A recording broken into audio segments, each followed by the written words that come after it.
Mr. Chairman, first off, I want to say thank you to you for being willing to hold this hearing, and members of the committee for staying here as long as you did.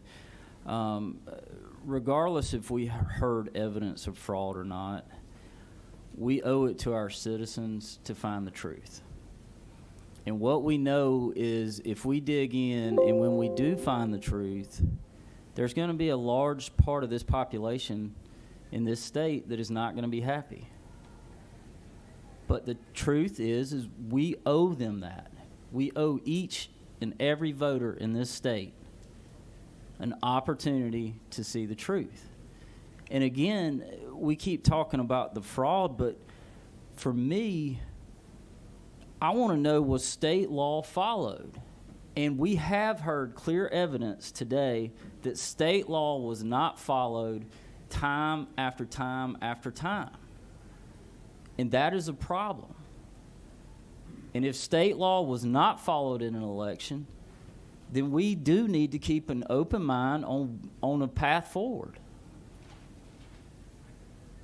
Again, we all are under tremendous pressure, all of us, because this is a pivotal point in the state, in this country, and there's no decision that's going to be an easy one.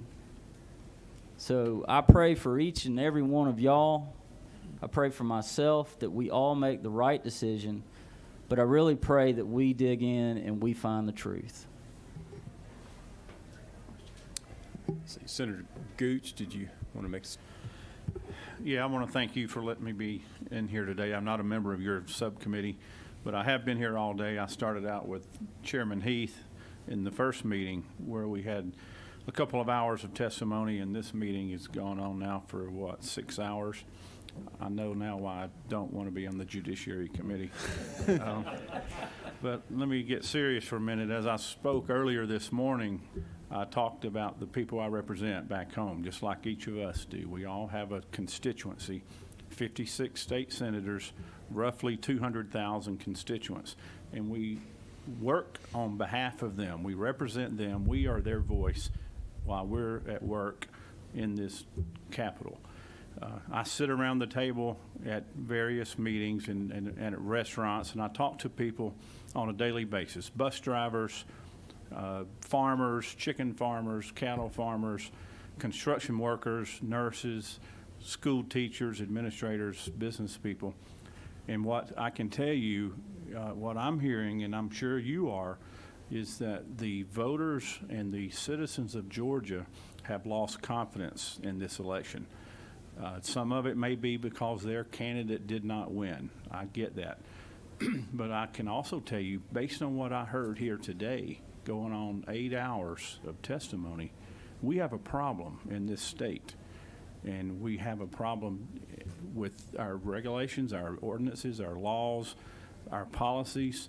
And we need to, as Chairman Brass said, we need to find the truth. We are obligated to seek the truth. I'm not sure how this committee or any legislative committee will find the truth without help from an investigative arm of government.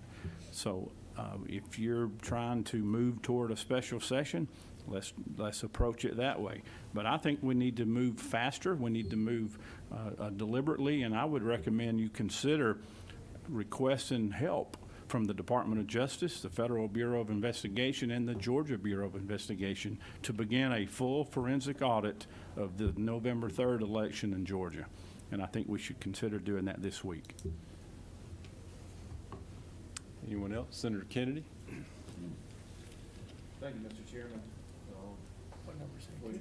I'm sorry, wait a minute. 2.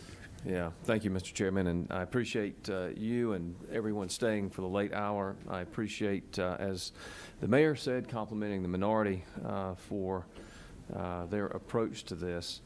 I would disagree with one of my colleagues in one regard. The comment that we don't need these hearings. I really could not disagree with that more strongly. We need these hearings. Our voters, our citizens need to see us having these hearings because they need to know that we, as their representatives, are willing to investigate wrongdoing. Do we need the truth, Senator? You're absolutely right. We do need to get down to the truth. But I want to take it one step further. We need to have accountability for those that have engaged in wrongdoing. That's the next step. That is the step beyond fact-finding and truth-gathering. We've got to have accountability. You can't have accountability if you don't have these hearings. If fraud and impropriety are occurring, you can't stop it by just lamenting after each election, wow, that was a mess. I hope it doesn't happen again. It won't change. It won't change. So what we've got to do is figure out some form of accountability, and we cannot expect anything to change with regard to what seems to be the perennial fraud and impropriety in certain precincts and certain areas that occurs every election unless we start and decide to have some form and measure of accountability for those that engage in fraud, those that engage in wrongdoings, and choose to violate our law. Mr. Chairman, thank you for your patience. Thank you for staying late. I appreciate your leadership on this committee. Thank you. And I thank all my colleagues for being here. Senator Summers, you want to say something? Mr. Chairman, thank you for allowing a non-member to sit at the table and be engaged in these topics. Guys, I've run 4 elections in 1 year. I will happily run another election if we can get a fair and balanced election in Georgia. She asked the question, I'd gladly do it again. I'm telling you straight up, I totally believe that we should be called into special session and allow the legislative process to take place and make sure, as several of these senators have said, that we give people the honest truth about the election. Whoever wins, wins, but we need to know the facts and we need to know who that person is. And I would gladly do a re-over in my election if that's what it takes. But boys and girls, we're here to vote and stand up and be strong. It's time we acted like legislatures and come together, ask our governor to call us in for a special session. He wins either way. If we find no improprieties, the governor looks good. If we find improprieties, the governor looks good. Let's get on with it. Thank you, Mr. Chairman. Senator Beach. Yeah, Mr. Chairman, I want to thank you for allowing me to be on this subcommittee. I'm not on judiciary, but thank you for allowing me. And I also want to thank you for all the hard work you put into this. For a guy that's leaving office, you have put in a lot of hours on this, and I just really want to thank you. But I just would say I'd agree with my colleagues. I think Senator Brass hit the nail on the head. We got to get the truth. And then I think you hit the nail on the head, Senator Gooch. We got to restore voter confidence. I can tell you the voters have lost confidence in our system. And I'm gonna tell you, in my 8 years here in the Senate, I have never received so many emails, phone calls, text messages. I put my cell phone number on my website and on my Senate page, so I've been getting a lot of calls. And I want to just share one of the calls that I keep getting. And I had a lady call me, and this is kind of the calls I'm getting. And she said, Senator, she said, I stood in Alpharetta Library for 2.5 hours to early vote. And I went in there, I showed them my driver's license, my photo ID. I signed my name and matched the signature in the database. I got my card, I voted, I checked my ballot, I scanned it. She said gave the stylus pen back, I got my sticker, I walked back to my car, and I was proud I waited 2.5 hours to vote. I didn't have a problem with it, I voted. Now she said, because of the agreement that Senator Dolezal talked about with the Secretary of State entered into, she said, I know now on absentee ballots, they don't have to show ID. The voter signatures don't have to match with the database. And she said, I feel like my vote was compromised. I feel like my vote was diluted. And I feel like my vote didn't matter. And I'm not going back to vote in January. I said, ma'am, I need you to go back and vote. You got to go back January 5th. But that's what we're dealing with right now, and that's why I'm so glad we had these hearings. I wanted to tell that story so that we could get to that. And Senator Kennedy, you're right. We can't just wait and think that things are going to get better at the next election. We need to take action. That's what the state of Florida did. If you remember, we heard today, in 2000, they had a mess on their hands with the Bush-Gore election. They got their results back in by 9 p.m. on election night, and we were still counting votes 2 weeks later. That's ridiculous. It's uncalled for. And Broward County and Dade County were a mess. They got it cleaned up. They've got twice the population we have, twice the elderly population, had more absentee ballots, and they're on 2 different time zones, and they got their votes in and called at 9 o'clock. Our goal as a state, in my opinion, should have the election results by the 11 o'clock news, the night of the election, so our voters know that we've got the winners and the losers, and we should be able to do it. But we got to get to the truth and then figure out how to make it right. So I just, again, I'm glad we had this. I hope we dig into it and have investigations and make sure this was a fair election and make sure the elections from here on out are fair. So thank you for all your hard work, Thank you. Mr. Chairman. Thank you. Senator Tillery, did you want to say something? Thank you, Mr. Chairman. I think I asked a lot of my questions earlier today, but thank you for giving me a second to close. First, I want to thank the members of the committee. I appreciate your cordiality today and how you handled things, even though I know there was a lot of passion. But I do appreciate how you handled yourselves. There were things I learned today. When I came into this room, I'd gotten a lot of questions, just like many of you, from calls from your constituents. And because of some of the things I heard today, I think I'm better prepared to answer some of them. I'll carry you back through just 1 or 2 of them. When we heard from the colonel, and he mentioned about things from Dominion, I'm sure you've gotten a lot of calls about that as well. And we walked him through, and he got to the end, and he said, if you did a 100% recount or 100% canvass, then I would have to say it would probably remove some of my concerns about a glitch. That's helpful for me. That was testimony you heard here today. When you heard from Grace Lynn, the student from Georgia, who talked about not being able to, going in and hearing that she had already requested an absentee ballot. I know I've heard that 100 times. I'm sure you've heard it as well. The testimony that we were able to get from her, and then thanks to Senator Jordan, Senator Dolezal, and others, we were able to show her, no, here's how that actually works, and we were able to help answer her question, which watching that is going to help me answer questions for my constituents. Those are the things I learned. That's where I was able to grow, and I can answer questions from my constituents. But there was one other thing we saw today, too. One of our senators already mentioned an Alice in Wonderland moment. That happened for me, too, today. And that happened when I believe her name was Miss Pick, played her video. I can't explain that one. I cannot go back with that video and help my constituents understand what was done and why it was done. When I see the table come in at 8:23, it's got a drape all the way over it. I see something happen at 11:23 later on. I see folks leaving at 10:30. I can't answer that one. That's the one that I'm going to be focused on trying to answer as we move forward.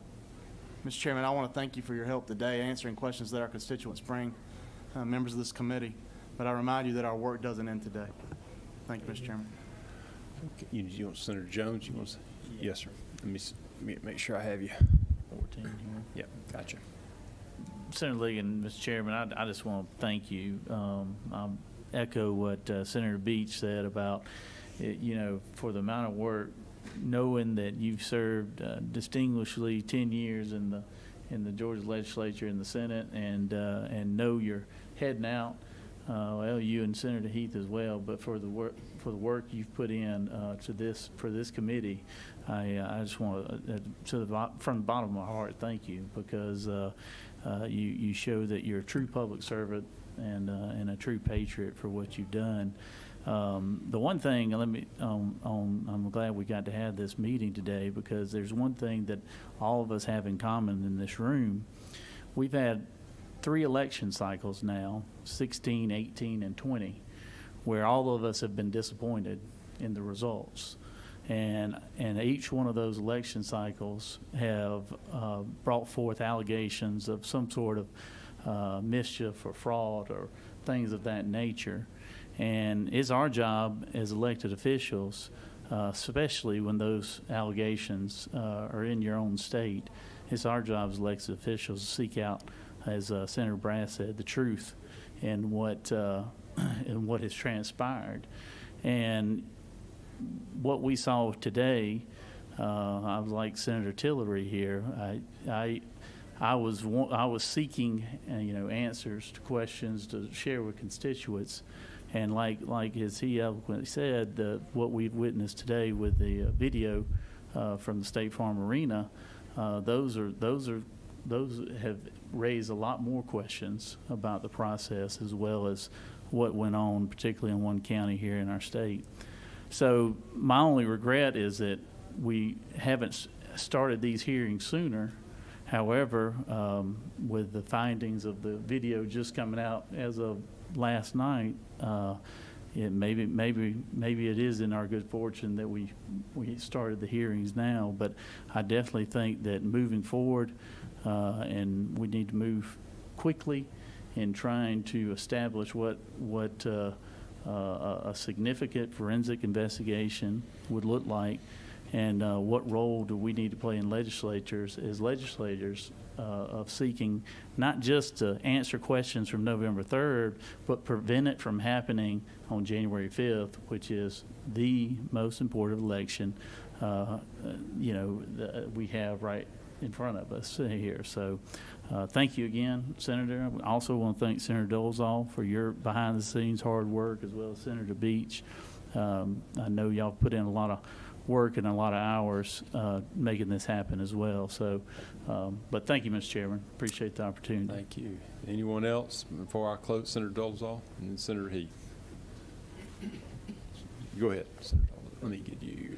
Mr. Chairman, you've been exalted, and I'll echo the exaltation, and I will extend that to Chairman Heath as well. I thought that the meeting this morning laid a nice groundwork, and it was nice to be able to Mr. Chairman Tillery's point earlier, to be able to ask questions of the Secretary's staff, if nothing else than to inform ourselves and inform our constituents, is to the way that this works. What didn't get discussed today that I think is important to illuminate is the fact that we discovered, really by accident, significant structural flaws in the way that we conduct our elections. We had 4 counties discover thousands of ballots via a risk-limiting audit that was never supposed to happen. The audit wasn't supposed to happen this year. It was supposed to be a pilot that was happening in the future, and it was never envisioned to be every county counting every vote, period. So the system worked because we got lucky. We have a significant problem when we don't know when we finish an election that the numerator matches the denominator. The fact that we don't know the denominator.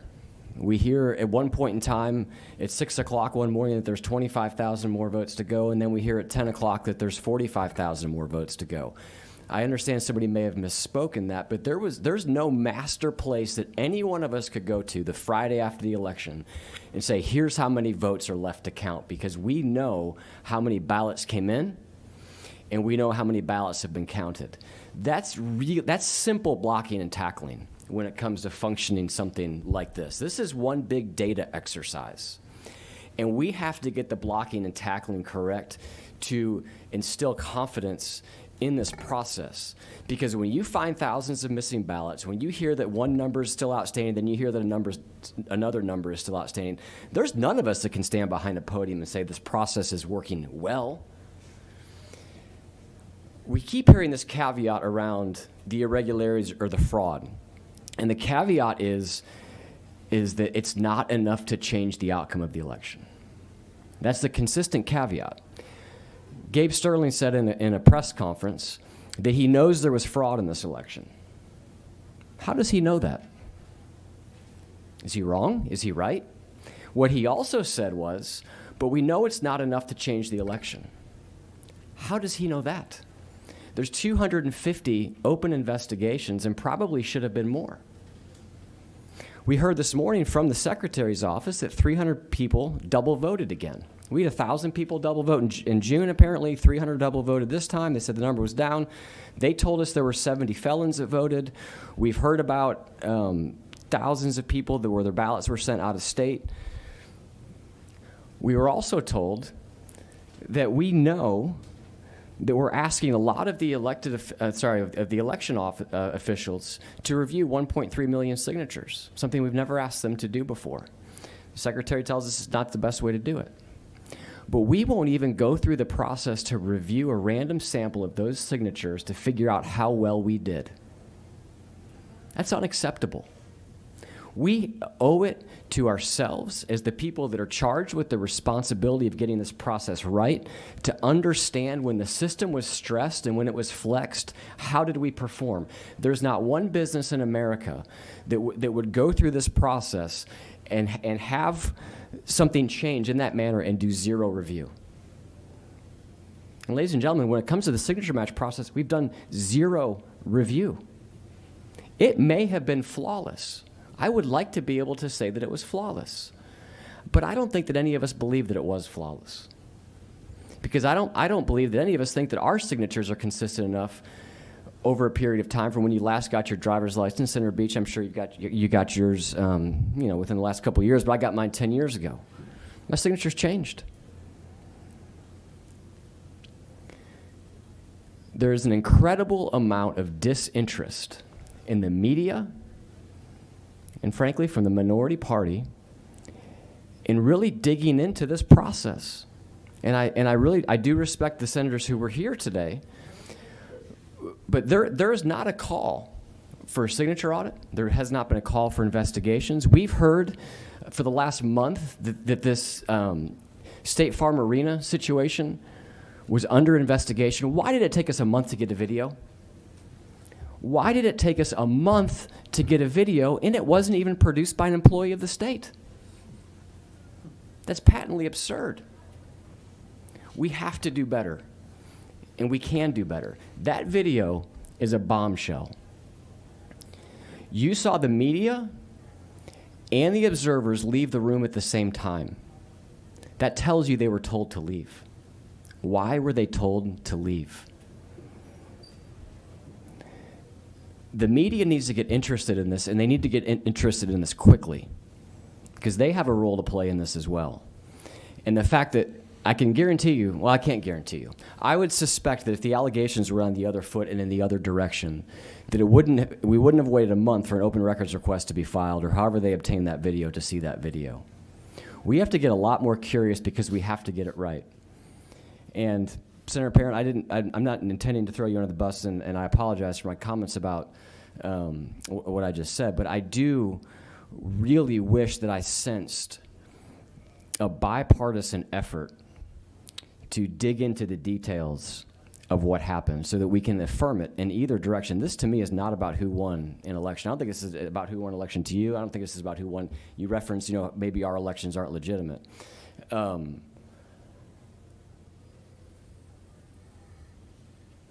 We don't know what happened because we haven't lifted up the hood to look. 1.3 million signatures, and we haven't bothered to look. And I would like to link arms with anybody, regardless of party, to get to the bottom of exactly what happened so that we can move forward, and quite frankly, so that we can do a better job and know what laws we need to change. We've all gotten a little bit of a baptism by fire in election law and what our state laws say, but whether it is a special session, which I do think we need to have, or it is when we come back in January, we have our work cut out for us, and we don't know what we need to change unless we look at exactly what happened. Thank you, Mr. Chairman. Senator Heath.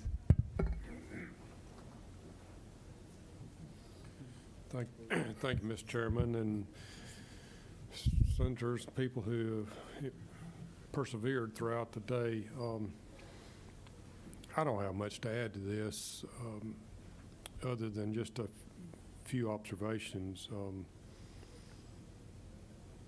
Someone had mentioned earlier that,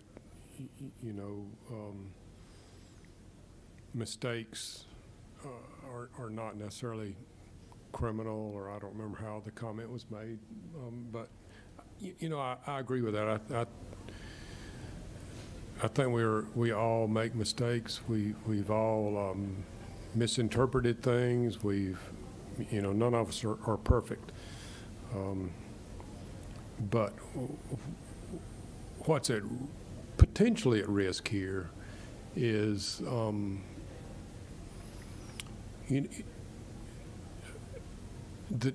at least the direction that this country takes. I think that, well, number one, it is exceedingly embarrassing that that we're having this discussion. I remember watching the videos of, what was it, the 2000 election when of Florida going through a similar process. And I mean, I was kind of laughing like, those guys have got to be a bunch of idiots down there. And maybe I should not have had those thoughts, because now the camera's on us, and it doesn't look good. But there's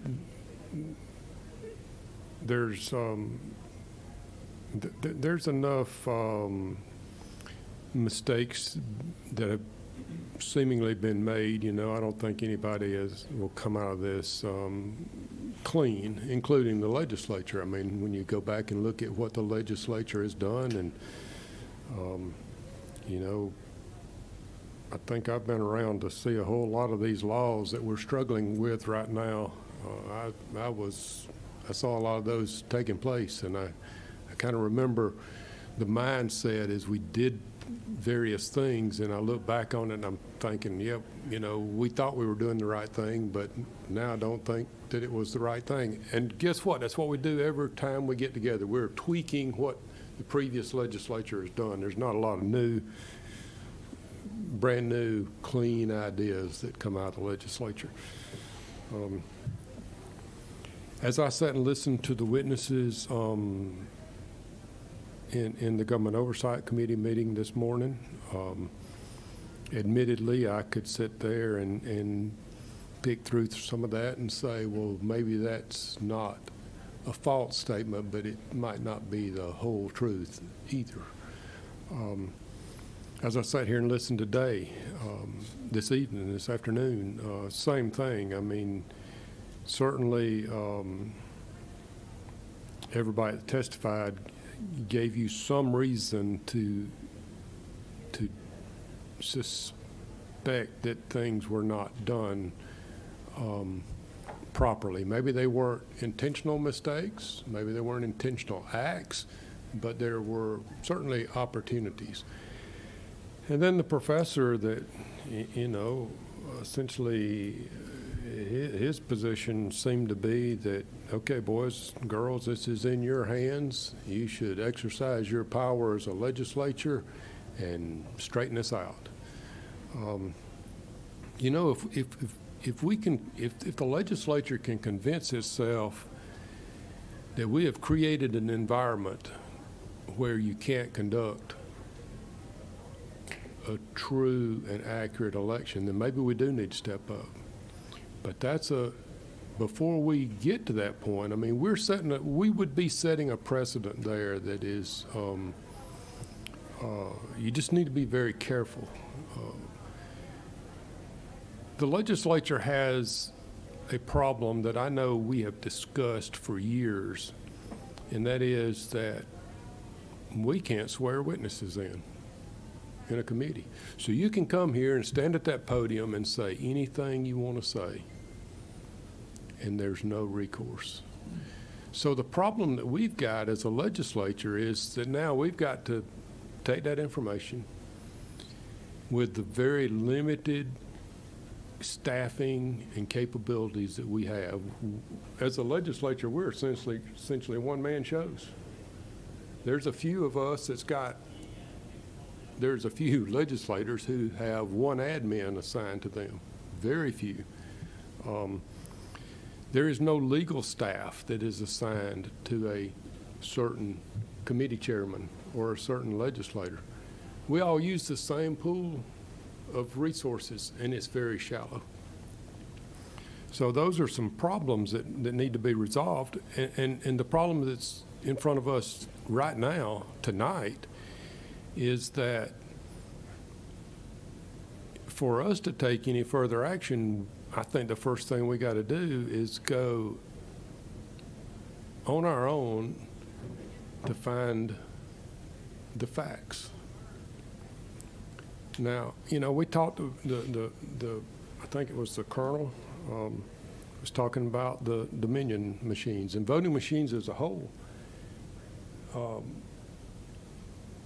I will tell you that there is a risk at exposing how that machine works. I read, somebody told me that somewhere on a blog, that the source code for these machines is open source and it's available to everybody. Well, I don't know if that's true or not.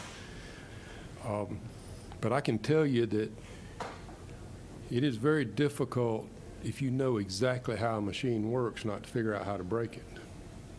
So there's some risk in opening up that to the public, to any investigator or hacker, if you will.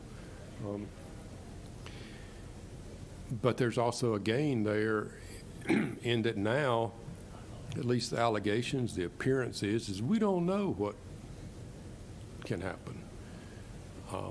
I think I could write software that would not be corruptible through a USB port. But I don't know that that's the way that software is written. I have heard them, testimony about, Fulton County said they had this mobile voting precinct. Well, that to me implies that you got to reload data. When you move it from one precinct to another, you got to reload data. But there was also testimony that says nothing gets changed in them in the final hours. So there's a lot of work that we got to do before we take any drastic actions. But I think that we got to get started on it, and I don't know who's best to work on that, but there is a world of work to be done, and I really don't know that if we had all 56 senators working on this, dedicated 8 hours a day, 12 hours a day, 7 days a week, that we can really resolve all this. But we got to do what we can do. We got a mess on our hands, and as has been stated, this whole a democracy is dependent upon being able to trust the outcome of elections. We've got to do something to restore not only Georgians' trust in our elections, but the country has got to trust our elections. Georgia is significant to the United States of America. So I don't have any answers. I do see there's a lot of problems, and just as I stated in my committee this morning, it was exceedingly difficult to put that committee meeting together. I know this one was as well. I don't know about the legalities, but if you want to go to a county and say, I want to see this box of ballots and I want to study them, I want to feel of them, I want to resolve some of these things, there's a security risk at that. Because frankly, I don't trust every legislator. So, there's a balance here that we got to strike, and I don't know how we get there, but we got a mess on our hands. Thank you, Senator Heath. Senator Harper? Are you number 10? Yes, sir. And I also want to say thank you, although I'm not a member of your subcommittee. Thank you for letting me sit in this afternoon. I appreciate it. But being a member of Senator Heath's committee, I just want to express, as others have, to both you, Senator Ligon, and Senator Heath, both of our chairmen today, for your outstanding, I think, run hearings both this morning and this afternoon. I think y'all both did a phenomenal job. You should be commended on the work that you put in prior today, and the work obviously that's going to continue going forward. So thank you both for doing that. And I think it's all evident why we're all here. I know Senator Gooch referenced this, and many others have. Like Senator Beach, in my 8 years of service in the legislature, I can't think of another single issue that I have heard from more of my constituents about than this one issue that we're here discussing today. And I agree with a lot of the comments made. One of the roles of the General Assembly and one of the roles of the legislature is oversight. And that's why we're here today, and that's the whole purpose of us convening these hearings today is to provide that oversight that we're expected to do on behalf of the constituencies that send us up here to the Gold Dome to represent their behalfs. And I think that's why we're here today, and we should do these things. We should have these type of hearings. We should investigate issues when they arise.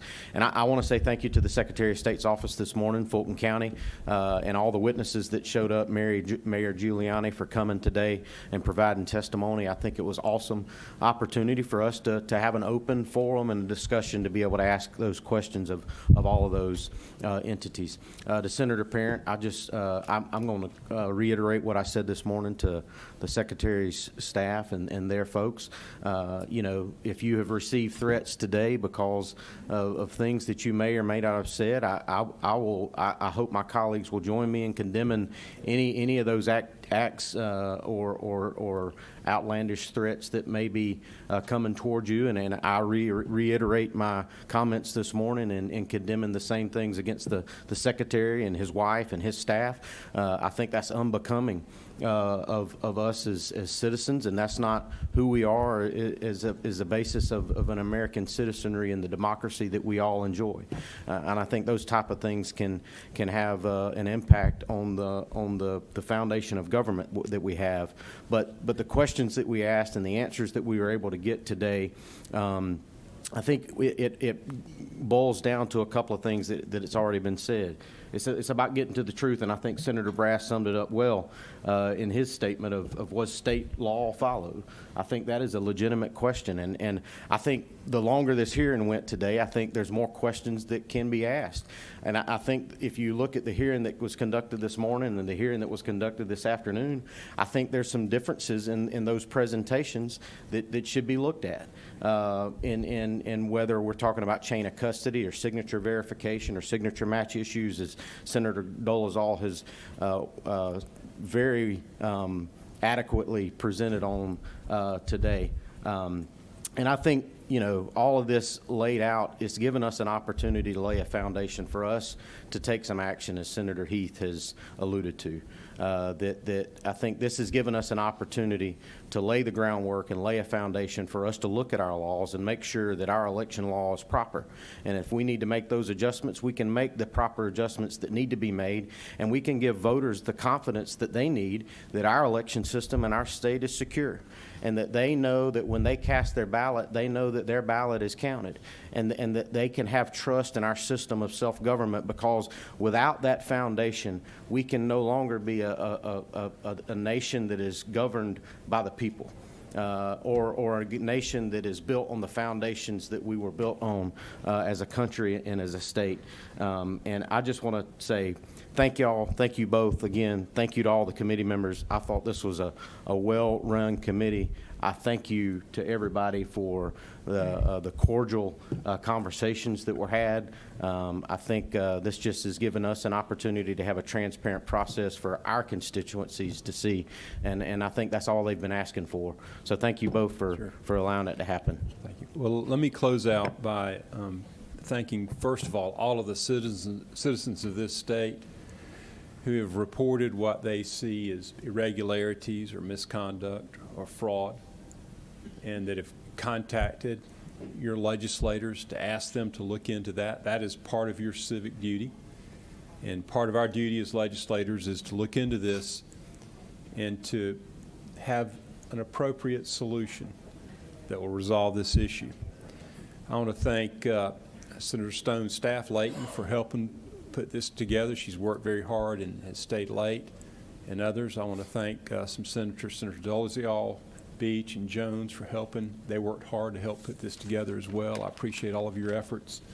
And others, Senator Heath, for your work earlier. You've been here all day. Some of you have been here all day on the two committees. Thank each one of you for being here. I do think this is very important. It's something that we needed to do, and I know that there's a lot more work that will be done in the future, in the near term, and also in the long term. So with that, we're adjourned, and thank you.